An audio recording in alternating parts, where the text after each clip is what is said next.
Hey guys and gals, Caesar here with Mr. John Linton. I'm very excited for this installment of The Fly on the Wall because John here has an incredible background in business.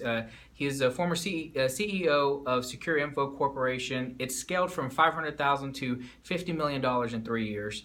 He's founded and sold 2 tech companies in the early 2000s, both sold to public corporations, and he's helped companies all over the place raise hundreds of millions of dollars through VC and private equity opportunities. So John, thank you for taking some time with me and the viewers here.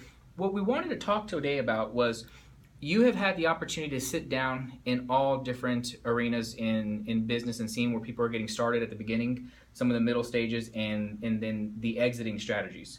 What have you noticed that are maybe 1 or 2 things that really have been able to help people get themselves to go over that hump to be successful? Well, I think there's a lot of different things at different stages. So the first stage is getting your business started. And the most important thing there is to have a good plan. So a lot of people get in business saying, I think I want to do this, or I think I want to do that, and not know exactly what they want to do, and that's a mistake. You need to have a good concept. You need to have a plan on how to execute that concept.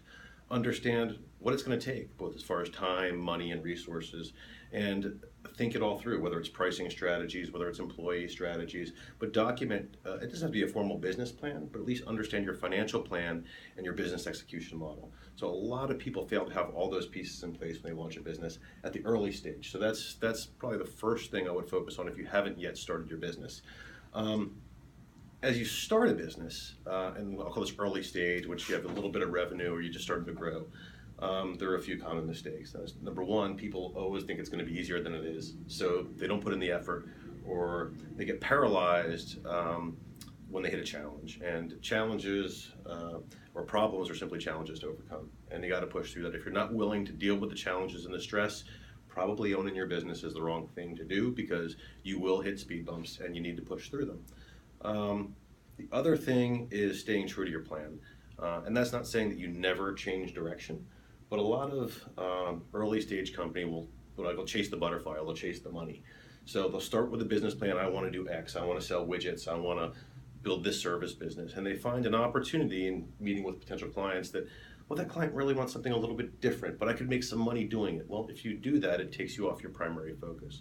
So staying true to your plan, working hard, and overcoming challenges at the early stage, those are some of the primary challenges. As you grow, once you get past that initial stage, a lack of process becomes the biggest challenge, because it's easy. I shouldn't say easy. It's hard to go out and get this piece of revenue, but the execution is often you're often a cowboy. Okay, I get a contract. How do I deliver it? Let me scramble around. We go to the warehouse. Let me figure out what service I need to provide. And you, as the business owner, you have the ability to do that because you don't have a huge client base yet.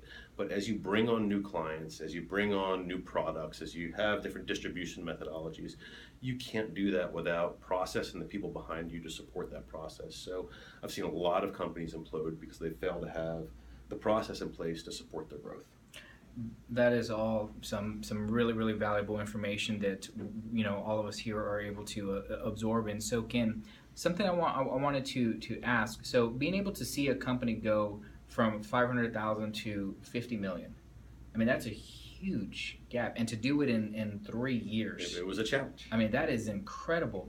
So, first off, there are some people out there that they probably couldn't even wrap their brain around 500,000 on certain businesses or certain types of industries or what have you.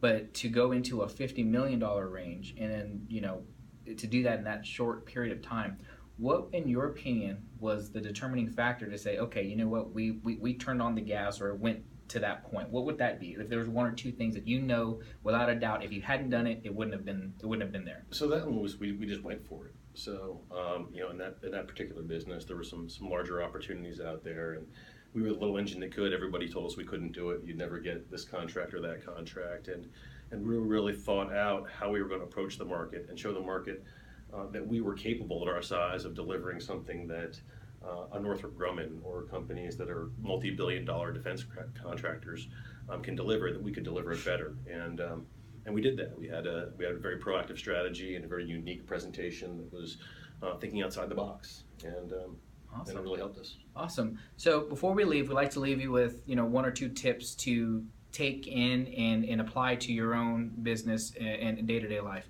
What would you tell the person that is, getting ready to, or that is already has a business, Okay. and they're wanting to really take it to that next level? What are two things that that you got to do it?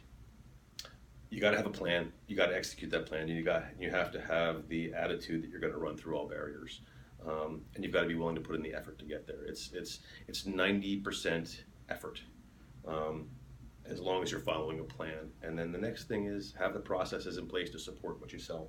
Because if you fail to deliver to those initial clients or those scaling clients, it'll affect your reputation and it will hinder your growth.